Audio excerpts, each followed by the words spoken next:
လာပါရှင်ကျမအားရဖေရပါအခုမြန်မာနိုင်ငံစစ်အာဏာသိမ်းမှုကိုမလိုလားသည့်အတွက်ကြောင့်ဒေါက်တာဆဆာကနေပြီးတော့အတူပီလို့ခေါ်တဲ့ UN တက်ကိုအကူအညီတောင်းထားတယ်လို့ကျမတို့ဘက်ကသိရှိရပါတယ်ရှင်တကယ်လို့များအဲ့ဒီအကူအညီအောင်မြင်ပြီးတော့အတူပီတွေမြန်မာနိုင်ငံထဲဝင်လာခဲ့ရင်ဘုံမှုတို့ဘက်ကနေပြီးတော့ဘလို့များကြိုတင်ပြင်ဆင်ထားပါသလဲရှင်အဲ့ကြောဒီအဲ့ကကြတော့เนาะကျွန်တော်တို့ကအဲ့ကြောဒီအောက်ခြေကခုတိုက်နေတဲ့တပ်သားတွေပေါ့နော်ရဲဘော်တွေသူတို့အကုန်လုံးကျွန်တော်တို့အရင်အဲ့ကြောထိုးကြွေးမှာဖြစ်ပါတယ်သူတို့အကုန်လုံးကြာဆုံးသွားရင်ကျွန်တော်နဲ့တက်ချုပ်ကြီးနဲ့ဟာဒါအဲ့ကြောဒါကျွန်တော်တို့ကဥပဒေအရပြေးမှာဖြစ်ပါတယ်ဗျ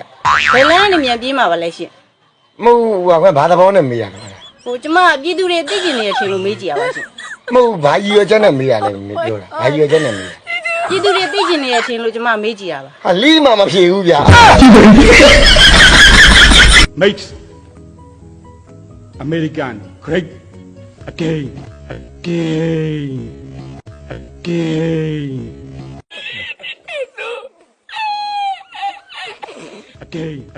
again